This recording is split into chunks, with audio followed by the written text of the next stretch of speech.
Dear students, आज हम बात करेंगे महान समाजशास्त्री कार्ल मार्क्स के सिद्धांत के बारे में, उनके अलगाववाद के सिद्धांत के बारे में। थ्योरी ऑफ एलिनेशन, अलगाव का सिद्धांत।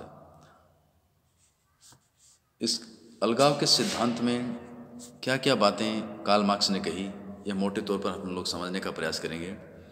कार्ल मार्क्स ने इसे 4 स्तरों के आधार पर समझाने का प्रयास किया है। आपका आशय था कि अलगाव का मतलब है स्वविमुखता की स्थिति, मतलब व्यक्ति का अपने आप से विमुख हो जाना, इसकी अंतिम परिणति यही है। और वह विमुखता कैसे आती है, यह पूंजीवादी समाजों की आपने एक विशेषता बताई। इन पूंजीवादी समाजों के अंदर इस तरह के अलगाववाद की जो समस्या है वो पैदा होती है, आती है। अब इसकी परिभाषा के बारे में बात कर लें। मार्क्स के अनुसार पूंजीवादी व्यवस्था में श्रमिक का उत्पादित वस्तुओं उत्पादन की प्रक्रिया स्वयं से एवं सहकर्मियों से विमुखता की दशा ही अलगाव है। 4 चरणों के आधार पर कार्ल मार्क्स बताते हैं कि किस तरह से व्यक्ति उदासीन हो जाता है अपने कार्यों के प्रति, उसे कोई अच्छा नहीं लगने लगता है। समाज, परिवार, सहकर्मी, स्वयं खुद और उत्पादित वस्तुएं, सबसे उसका मोह भंग हो जाता है। वो बिल्कुल ऐसी स्थिति में पहुंच जाता है जहां वह यह सोचता है कि मेरा कोई नहीं है, जिस वस्तु को मैं निर्मित कर रहा हूं, उसका उत्पादन कर रहा हूं, उस पर मेरा कोई नियंत्रण नहीं है। यह एक हताशा, निराशा की स्थिति है, या इसमें कहें कि फ्रस्ट्रेशन इतना अधिक लेवल तक उस श्रमिक के, उस मजदूर के मस्तिष्क में घर कर जाता है कि आने वाले समय में, जीवन काल में वो कई नकारात्मक कदम भी उठा लेता है। मार्क्स ने अलगाव के सिद्धांत की विवेचना अपनी पुस्तक दास कैपिटल में सन 1844 इन द ईयर ऑफ 1844 में की, जहां हीगल का अलगाव का सिद्धांत दार्शनिक और आदर्शवादी है, वहीं मार्क्स का व्यावहारिक और भौतिक जगत से संबंधित है। भौतिक जगत मतलब पूंजीवादी जगत से, जहाँ पर कैपिटल बहुत मायना रखती है, पूंजी मायना रखती है।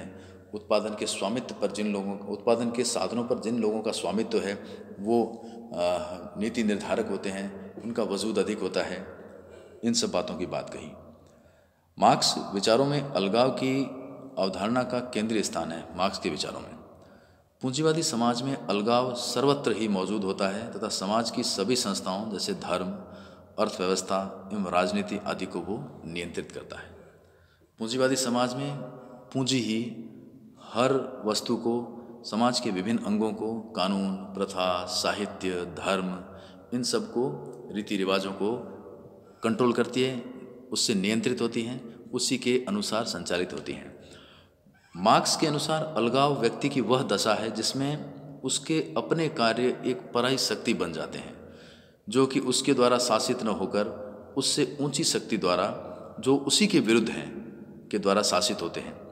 अलगाव कोई निरी प्राकृतिक प्रक्रिया नहीं है, वरन एक निश्चित ऐतिहासिक अवस्था में मानवीय शोषण के कारण उत्पन्न दुख, गरीबी, अन्याय और अज्ञान का प्रतिफल है। अलगाव आधुनिक पूंजीवादी उत्पादन व्यवस्था की देन है। जैसे जैसे समाज विकसित हुए, उद्योग धंधे फलीभूत हुए, बड़ी बड़ी इंडस्ट्रीज लगी, फैक्ट्रीज लगी, कैपिटलिज्म सोसाइटी अपने परवान पर चढ़ी। जब पूंजीवादी समाज अत्यधिक विकसित हो जाता है, ऐसा समाज जिसमें पूंजी महत्व रखती है, वहाँ पर श्रमिकों का शोषण होना लाजमी सी बात है। तो ये ऐसी दशा का वर्णन करते हैं कार्ल मार्क्स। कार्ल मार्क्स हमेशा से ही एक साम्यवादी विचारक रहे हैं और इन्होंने हमेशा गरीब और श्रमिक की बात कही है, जिसे वो हमेशा एक शब्द दिया करते थे जर्मन भाषा के अंदर, बॉर्ग्यूस, बुर्जुआ कहते थे, जो हर जगह से हारा हुआ, हताश, दयनीय स्थिति में गरीब, वंचित व्यक्ति है। आगे मार्क्स कहते हैं कि पूंजीवादी व्यवस्था में उत्पादन के साधनों एवं उत्पादन पर पूंजीपति का पूर्ण स्वामित्व होता है। उत्पादन की प्रक्रिया पर श्रमिक का कोई स्वामित्व नहीं होता है। जो चीज़ वो बना रहा है, श्रमिक जिसका उत्पादन कर रहा है, मान लीजिए साबुन बना रहा है, मान लीजिए वो अचार बना रहा है, मान लीजिए बोटल्स बना रहा है, फर्नीचर बना रहा है, उन उत्पादित वस्तुओं के ऊपर उसका कोई आधिपत्य नहीं होता है। वो एक बंधुआ मजदूर की तरह काम करता है और इसे बहुत ही कम मूल्य उसके एवज में दिया जाता है।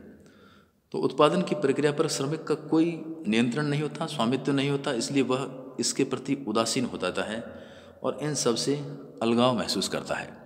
एक ऐसा विचार उस मजदूर के, उस लेबर के मस्तिष्क में कौंधता है, आता है कि मैं सुबह से लेकर के शाम तक जिस काम को करता हूँ, जिस वस्तु का उत्पादन कर रहा हूँ, उस वस्तु पर मेरा कोई नियंत्रण नहीं है। उस वस्तु का अधिक उत्पादन मैं दिन में करता हूँ तो भी मुझे उसका कोई अतिरिक्त मूल्य लाभ नहीं मिलता है।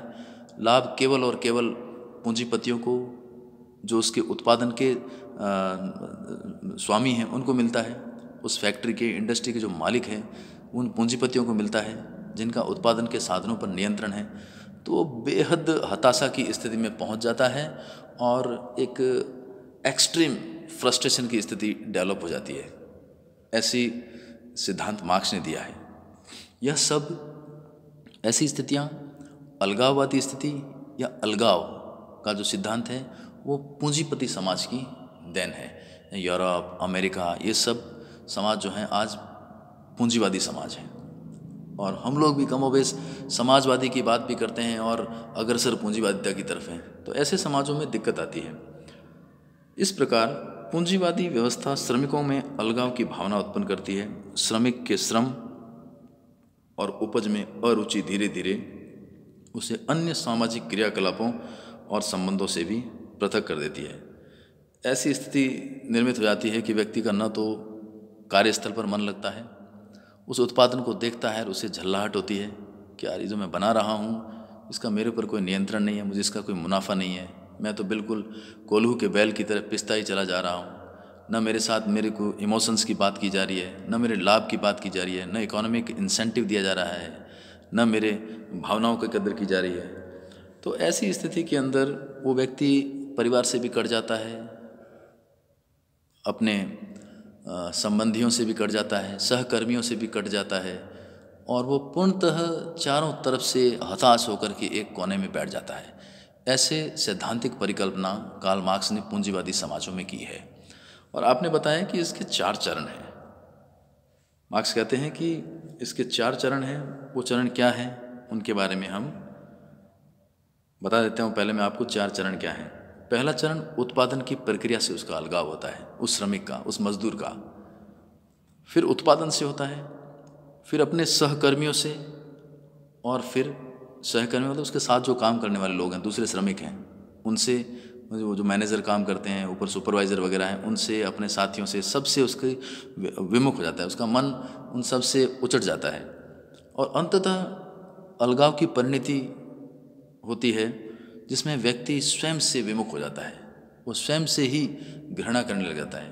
तो ये अलगाववाद की अवधारणा है। अगले व्याख्यान में इसी क्रम को हम आगे जारी रखेंगे। थैंक्स।